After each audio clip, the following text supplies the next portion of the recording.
Hello and welcome to All Things Transformers.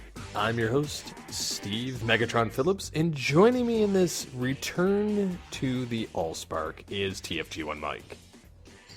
Yes, we are here.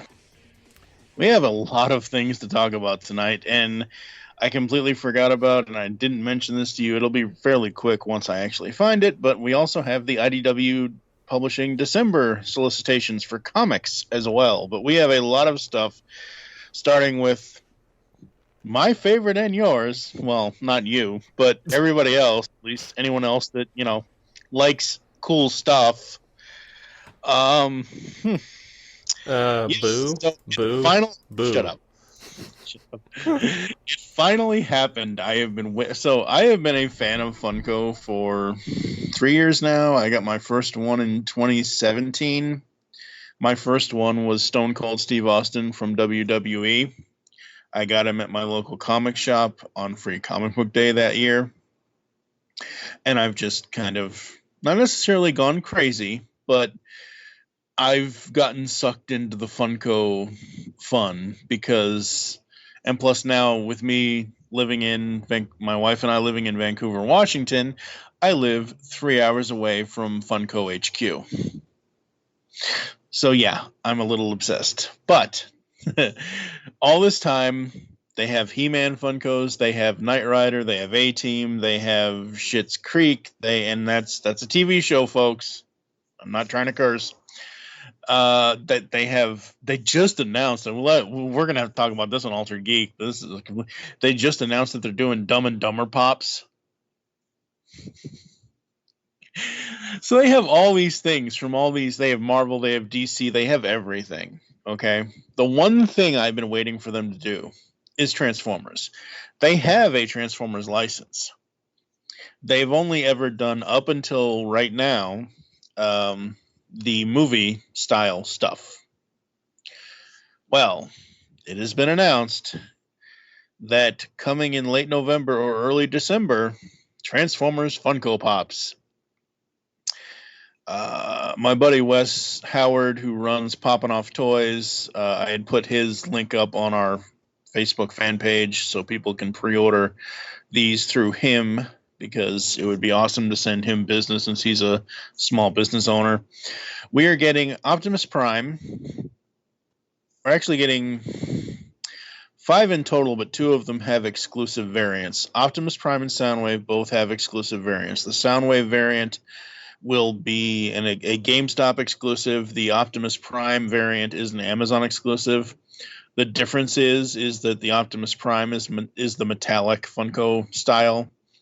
And sadly, it's already either the scalpers already got him or whatever, because the Amazon listing is like, we're not sure if this item will be in stock again, kind of thing.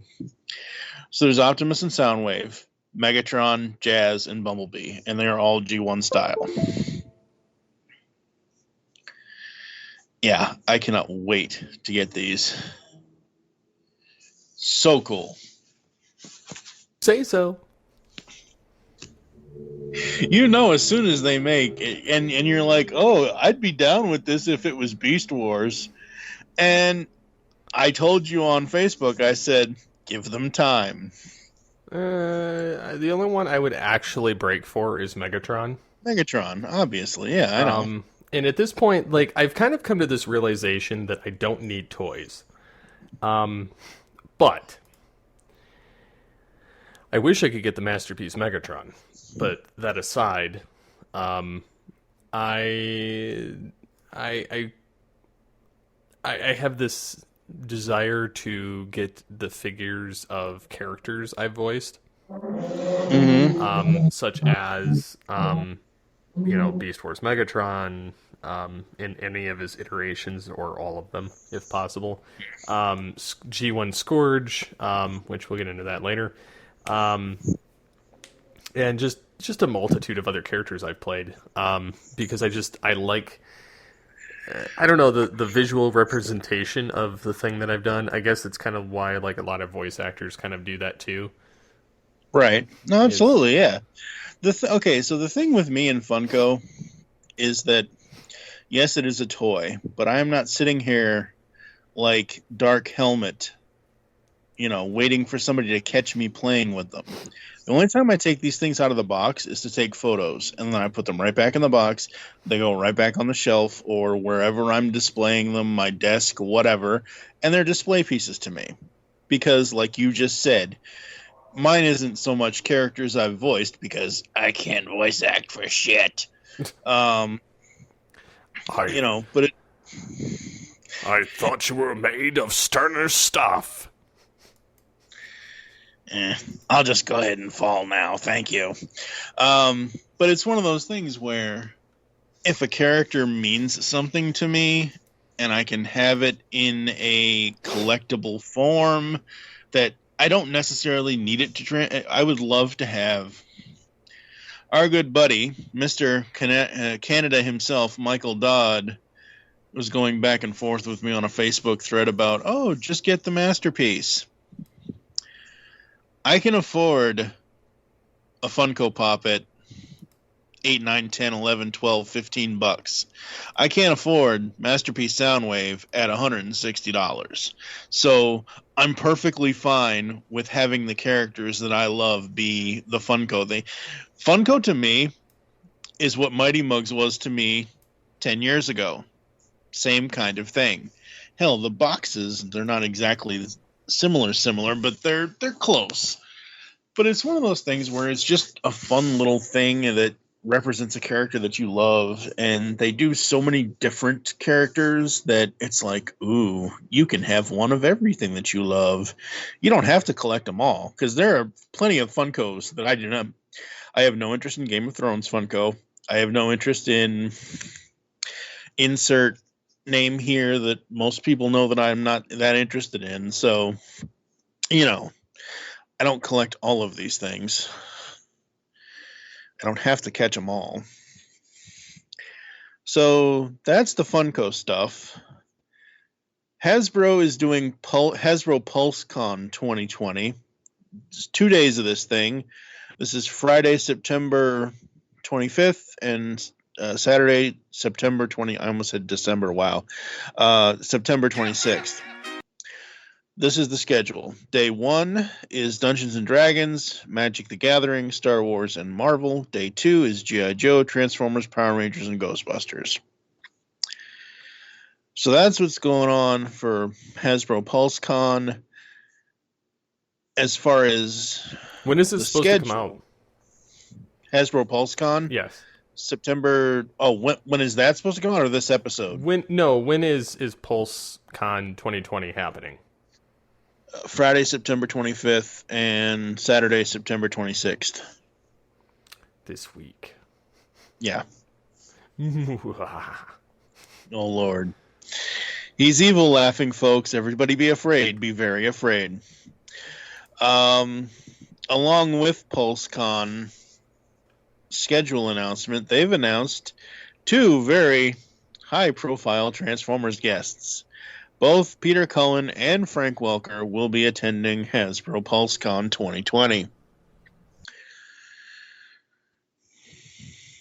So, very, very cool. I assume and I hope, because it does not say on the Transformers post that I shared from the official page, did not say a time and did not say whether it was going to be. I assume it's going to be virtual online and people can actually watch it. The crazy thing to me is, like, I'm used to seeing Frank Welker basically clean shaven and his gray hair and everything else. I'm not used to seeing Peter Cullen with like this goatee beard action going on. I'm used to seeing him with just his mustache, and I'm like, that's Peter Cullen. And I look at it and I'm like, yeah, that's Peter Cullen, all right. So excited for that. Yeah, yes. So it's kind of interesting that they're doing this new Hasbro convention. And it's funny that they still are bringing BotCon back. But no, I mean, I'm kind of stoked to see what they do with it. It's going to be telling of what they do with the future of Transformers. They have kind of like the big convoy Optimus Prime head on their teaser image. So I'm wondering if we're about to hit that second level of Beast Wars returning. Potentially. I mean, I know that I Earth mean, Wars is or Earthrise. Is that the one that they're doing? Earthrise, or is it no Kingdom? Kingdom is Beast King, Wars, yeah, yes. Kingdom is Beast Wars. So I'm hoping that they kind of take a cue from Beast Wars and they make them actually sound like Beast Wars and don't. I know that let me preface this with saying I enjoyed the first installment of the trilogy. Mm-hmm. I did find some of the acting a bit weak.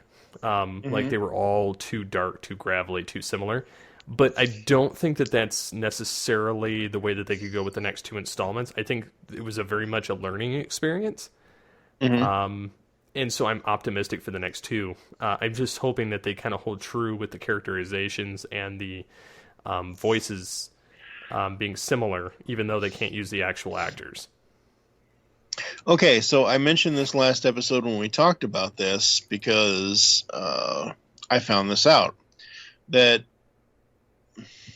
the War for Cybertron trilogy is non-union. Yes. So it's non-union voice people. So you're not going to see Peter Cullen as much as we'd love to have him. You're not going to see Frank Welker as Megatron. And honestly, it's not that I don't want to see them in the roles. No, and it's not the end of the I would world. absolutely love to. But I like Jake as Optimus. I like Jason as Megatron. You know, so it is what it is, and that's fine. I'm just hoping that they don't stray too far like they did in the Machinima series where they had Optimus Yeah. Primal, and Optimus Primal sounded more like this and didn't really sound as, the same Yeah. as Optimus Primal that, Gary Chalk did. And, Yep. and I that's kind of what I'm more worried about. It's not that I'm going, oh, well, they have to have the original voice actors. No, I'm hoping for something that's very close. And one of the worst ones I always hear people do is Megatron, and it drives me nuts. Because it's not just, oh, well, we're going to defeat the Maximals today. I hear a lot of people do that crappy version of it, and it honestly just bothers me. So I'm hoping that we get something that's at least resembling, even if it's not me. Right. It should be me, but again, it should be me. I already do the voice, so yes. Yes. How dare you, you insolent Maximals!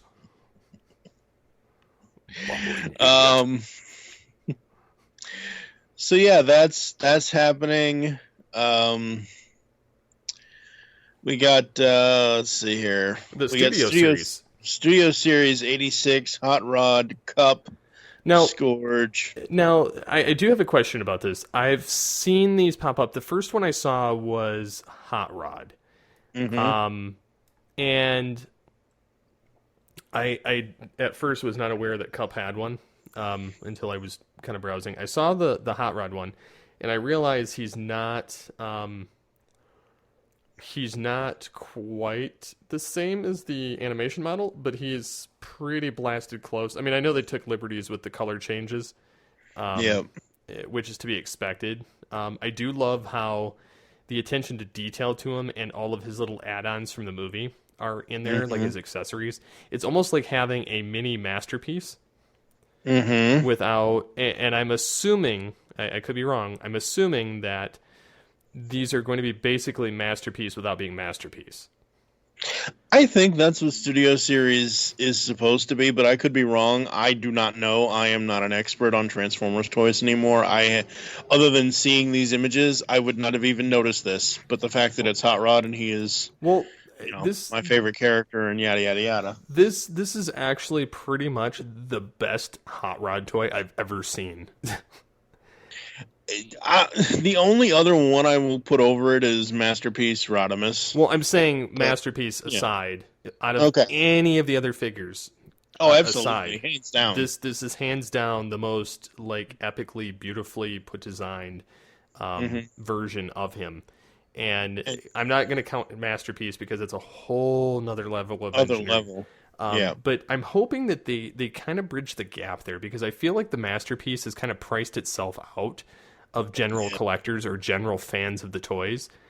Yep. And I feel like that's a detriment. Like I was wanting that Beast Wars Megatron, but $330? There's no way. I paid $129 for Optimus Primal. And I Yep. realize Megatron is like a head and a half taller by comparison, just for scaling purposes. But I feel like that, like at maximum, he should have been 180. And that's at maximum. I would have been more comfortable if he was like 150, which even then is kind of pushing it for me, but I could at least scrounge enough things to pay for it. $330 for that? Yeah. As much as I would love to have that, there's no way. And I've seen knockoff like versions of the Transmetal and the Transmetal 2 version of Megatron.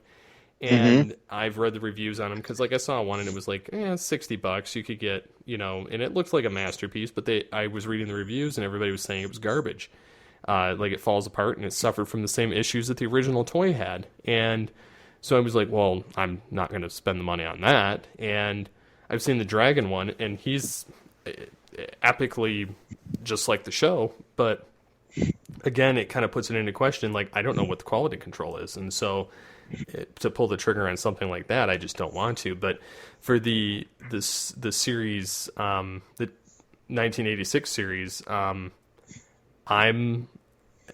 very, very enthusiastic, and especially when I saw that Scourge is getting one. And I've never seen a good Scourge figure.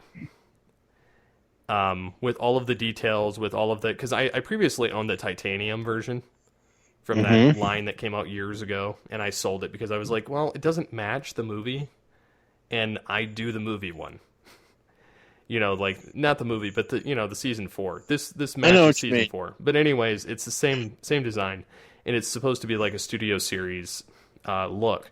So I'm hoping that this is relatively good in price range, because I would love to get that, because that's actually my first voiceover role that I ever played for anything, like online. So I would love nothing more than to get that figure, just because of that alone. And of course, eventually Megatron and some other ones, but I think that this is a very sleek looking figure. There's no general robo kibble. It's got the same curves and colorations as the movie, and so I'd be definitely down for this if I saw it. Depending on price, I'm hoping that it's around like the at maximum like 80, because I could probably swing that, but beyond that, it's no. Yeah. Let's see here. See, all the Studio Series stuff has been announced for, like I said, Hot Rod Cup. Let's see. Transformers Cyberverse Season 3's finale just aired on YouTube. Very, very cool. I don't know. I mean, it says it's the season finale, but I don't know if... I assume they're going to bring it back for a season 4. I don't know. This season kind of ended on a good note. I think it kind of ended very quickly. We'll have a full review of it, and I'll let you say something here in a second, but we'll have a full review of it in one of our episodes coming later. Maybe a short while later, maybe a long time later. It just depends on whenever season 3 of the show hits Netflix. It's going to have a 4th season. I think it was concluding at the 3rd season. It has an abrupt end. Okay. I think that was the end. Okay. Yay. Happy ending. Yay. Everybody's dead except Autobot. Well, no, not everyone's dead. This is an interesting... Save Soundwave and a couple others. Yeah. It was an interesting season. I'll put it that way.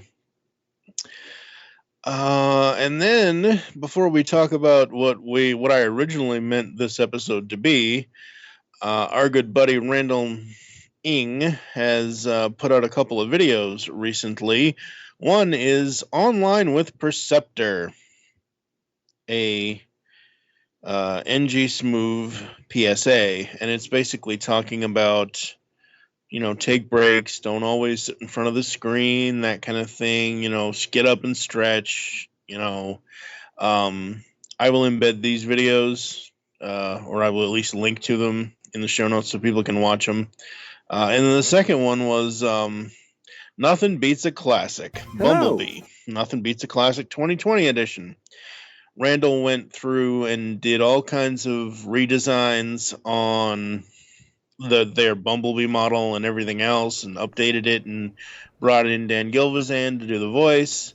And it's this quick little video, and it's really kind of awesome. And Randall has always been one of my favorites, and I love his work, and him and Dr. Smooth. And oh yeah, those guys have been epic, and they've been a huge part of the Transformers community for years.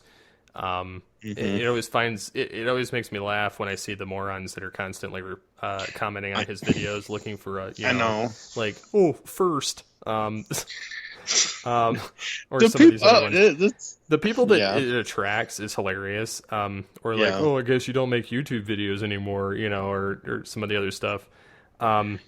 Somebody else was like, oh, Perceptor's voice is pretty neat. And then they reply, they're like, oh, credits, Perceptor voice, Paul Eating, or Eiding, who voiced Perceptor. Paul Eiding. And he's like, oh, okay. Yeah, I don't know. I think it's funny, some of the stuff that comes up on his videos, but I love the animation, I love the attention to detail, and I love the fun that he has with it. Absolutely. Very, very fun. So, the original purpose of this episode was for me not to open my calculator app. Wow.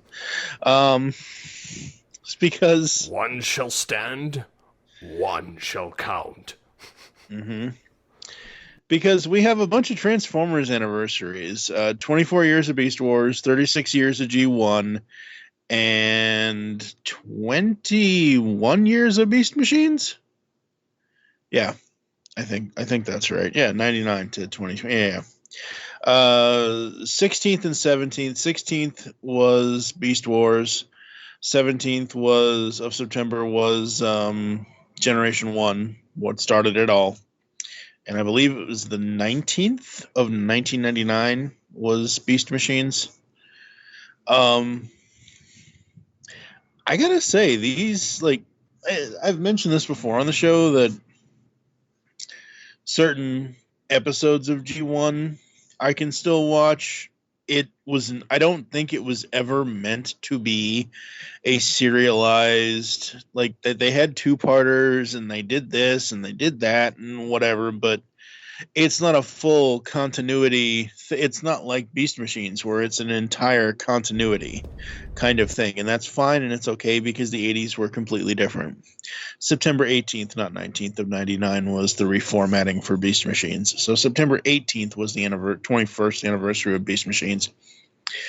But I still love watching episodes from various ones. I find that in Beast Wars and G1 I pick and choose. Like, I can pull out the Feral Scream two-parter at any one given time and just absolutely sit there and just enjoy it. Because, Cheetor.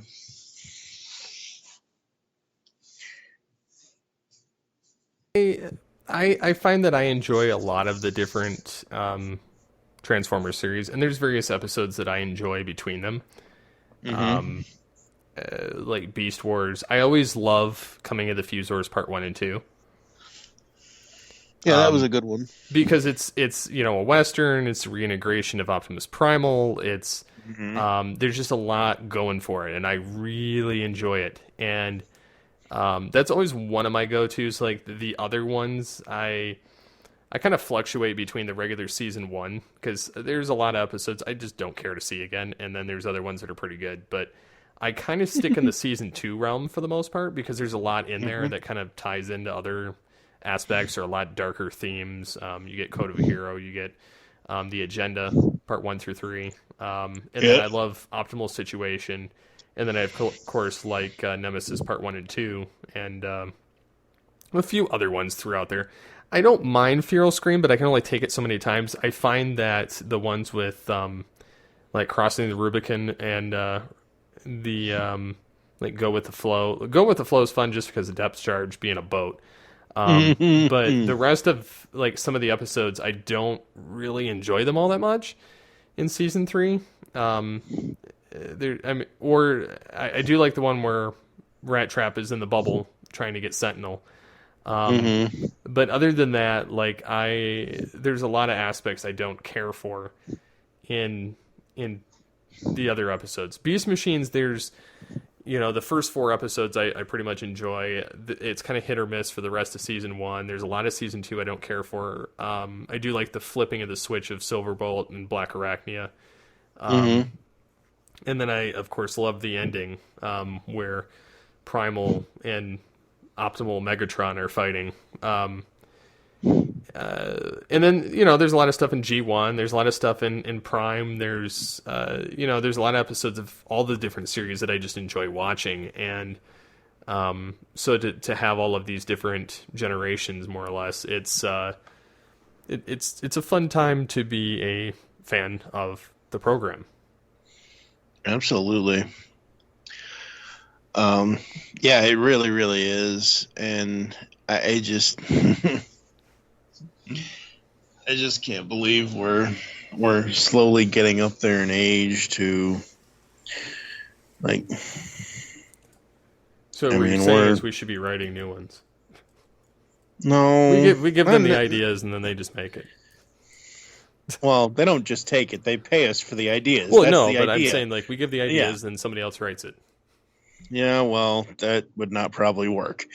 But it's one of those things where it's like, wow, my childhood was 36 years ago. Okay, even though I'm 40, I say 36 years ago because I was 4 years old. I was probably 5 or 6 when I first saw the show, but I remember watching it along with Voltron and Thundercats and Mask and all of that stuff. I was a little kid back then, and it's like, that is so long ago now, and it just, this is why I like, and I live for certain aspects of nostalgia, because while I do absolutely think Cyberverse was one of the better modern iterations of a Transformers cartoon, and I did very much enjoy it, there are others that I will avoid, but I can always go back to my childhood and relive moments and memories and whatever. Like, it's so funny. Our one of our favorite memes just popped up in my memories as we're recording this. The Optimus Prime meme. I forget which episode, it was from I think it was from Prime Problem, where he's like, amazing, a booby trap that actually catches boobies.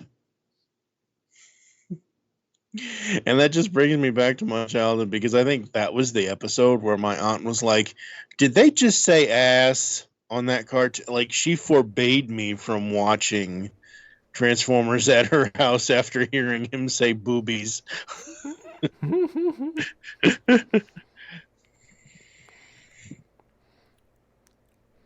Yeah, I could make a comment, but I'm going to leave it.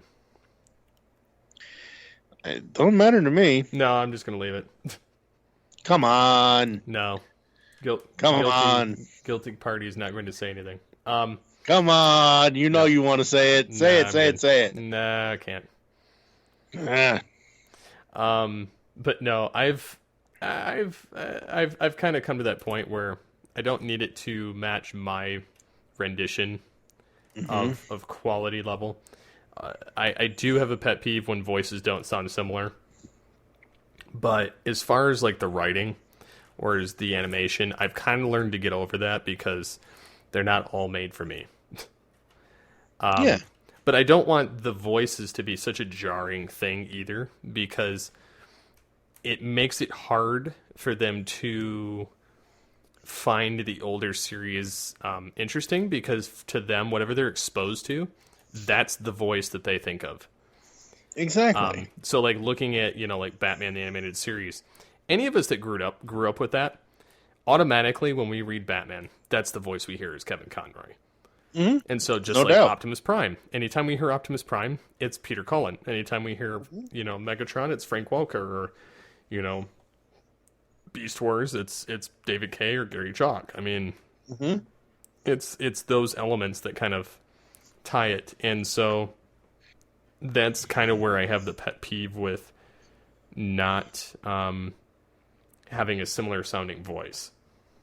Mm. It's because Yeah. you can kind of get into that pickle where they just don't sound anything alike, and then you end up with people that are just kind of alienated with the other series instead of enjoying them for what they are.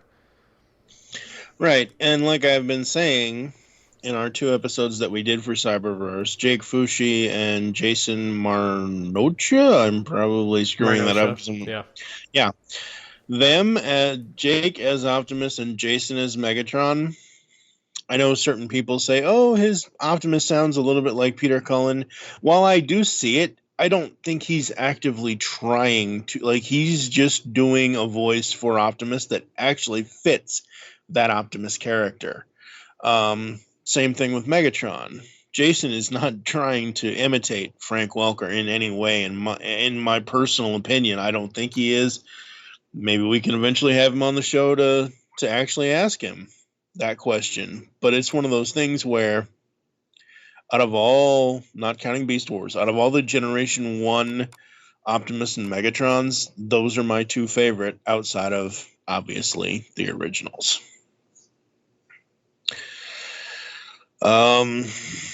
Let's see. The other thing that I forgot to bring up earlier was the IDW Publishing solicitations for Transformers came out. These are December 2020 solicitations. We've got, I think, 3 titles here. Yes. Transformers number 26, Brian Ruckley on writing, and Malkova on art, with Freddie E. Williams II doing a cover. War World continues as 2 new leaders of Cybertron's most dominant factions step into their new roles. One finds himself seeking counsel from one of the 4 great generals, for better or for worse. Meanwhile, the other is given counsel by his mentor, but it's been a long time since Megatron and Termagix saw eye to eye. So that's number 26. Transformers Back to the Future number 3 of 4. Written by Kevin Scott, and Juan Samu is on art and colors. Where and when are Marty McFly and his pal, the Autobot Gigawatt? Or Gigawatt. That's what Biff Tannen wants to know, because if he can find them, he can help his bosses, the Decepticons, find what's left of the Resistance and pound them into next week. And if Biff can't find them, well, he'd better prepare to be on the receiving end of a Decepticon whooping. So Transformers Galaxies, which was the... You're going to have to edit this because I can't mute.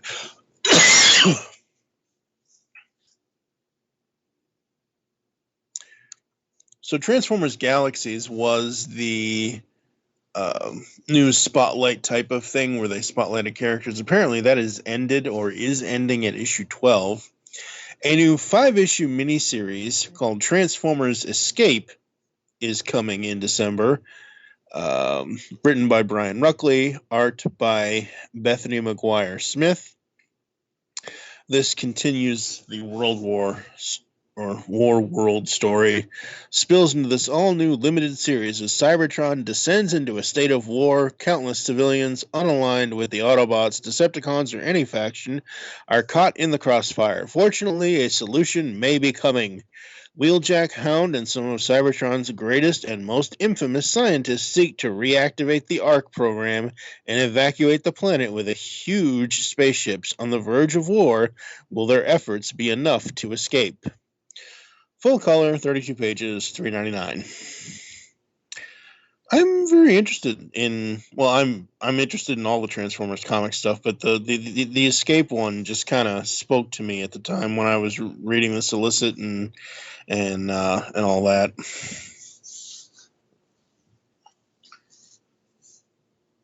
E. Hmm? I see. Yes. I think that's all we got. I don't know if there's anything else we need to bring up. I don't think so. I'm trying to think if there's anything else that majorly hit that's huge news. I know there's not a date or anything yet for Earthrise. At least I don't think there is as far as the Netflix show goes. Of course, I haven't looked on Netflix yet. I think it just dropped season 2. But it could be wrong. For really? Oh, Didn't no, it? no. I'm thinking Not Cyberverse.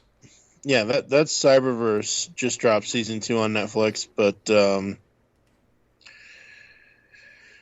let's see. So far, I'm not seeing anything yet, so I don't think I don't it's think ready. we'll see anything this year. Yeah, maybe not. It's a bunch of other stuff hitting Netflix though. So anyway, coming up next time, hopefully if schedules work out, or if they don't, because hopefully by next time, folks, I will actually have my setup back and I will be doing podcasting the proper way it's supposed to be done. Hopefully next time we will have the Transformers origins of a one Mr. DJ Valentine. So that's going to be a fun recording for us. Where can the people find you online, sir? Well, on the Twitters, at SCP21. And I am at TFG and Mike. You can follow along with the show at All Things TFV3. Also follow at Geekcast Radio. Check us out on Facebook as well. Transform, transcend, and we'll see you next time, I guess. Oh. Sounds good.